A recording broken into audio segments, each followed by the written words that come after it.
A little cooler. Yeah. The premiere. I was on a line, but you were down the line, and I had to leave and go inside, and someone else took over. But Yeah. I mean, it was pretty miserable, wasn't it? It was miserable.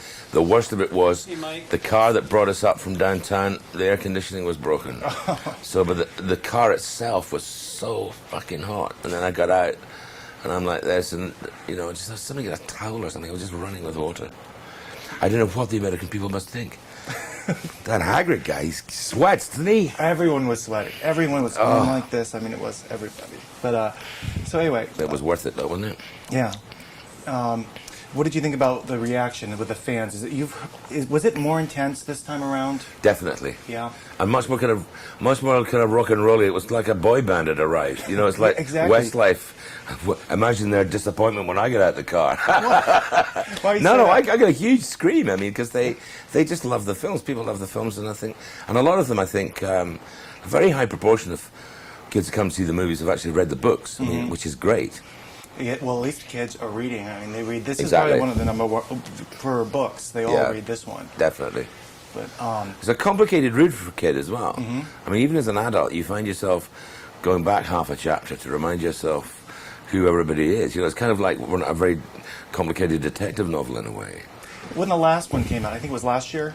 But, Yeah. Did you read Part it? 5. Did you go ahead and... I've not read it yet, no. Okay. No, To I see if haven't. you were in there? No, I haven't. I feel fairly secure about that. Okay. Is all I'm saying. Because it was very funny. Someone would say, is it true Hagrid dies? And I can't tell you. But if it's in the book, everyone will know. They stay true to the book. Oh, yeah, of course. Oh, yeah, God. I think any director who variated from the book would be lynched, frankly. Maybe 20,000 children would just tear them apart. Does she come on set? Does she look... Never does. No, she doesn't.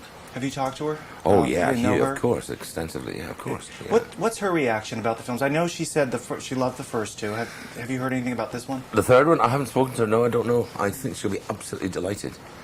Because there's a lot of very complicated ideas. You know, all the business about the identities. That's very complicated stuff to do on film. You can do it in a book, because in a book you can write all the internal thoughts of the people involved. You say, you did this, but you were thinking that. Very hard to do in film. I thought you did it brilliantly.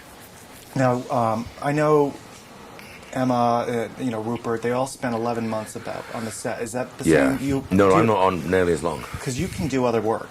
I can do other work. I can do my cookery program and my embroidery series. No, well, not when I'm doing the Harry Potter, really, because you're kind of on call 24 hours. Oh, really? So you're just... Well, sure, because... Well, the schedules on films like this are very peculiar because the children are limited in the hours they can work. It's hard to describe, but sometimes they desperately need you for a week and a half constantly, and sometimes they only need you for a day. It depends on CGI and how far Sunso's developed and so on. It's a very odd way to make films, actually. It's very unlike anything I've ever done. Well, the fourth one's in production now, so you must be in production. Yeah. So you've pretty much resigned yourself to these films for now. Yeah. Basically. Or the main thing. Yeah. It's changed. Has it changed your life? It's hardly a hardship.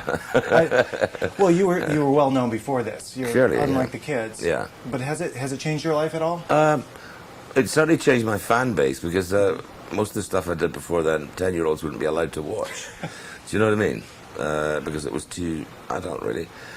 So that's been very strange, having 10-year-olds coming up to you at airports and going, "Is it true that you're Hagrid?" You know, that's a wonderful way they do. You know. Well, do the kids recognize you? Because you're in such costume. Well, they do now. You see now these damned interviews. You see, it's the interviews. Now they recognize me. I thought I'd get away with it. I thought, big beard, I'll be the one who doesn't get leapt on in Tesco's. But I was wrong. Right, we've been wrapped. Congratulations. All right. Nice to meet you. Cheers, mate. Yeah.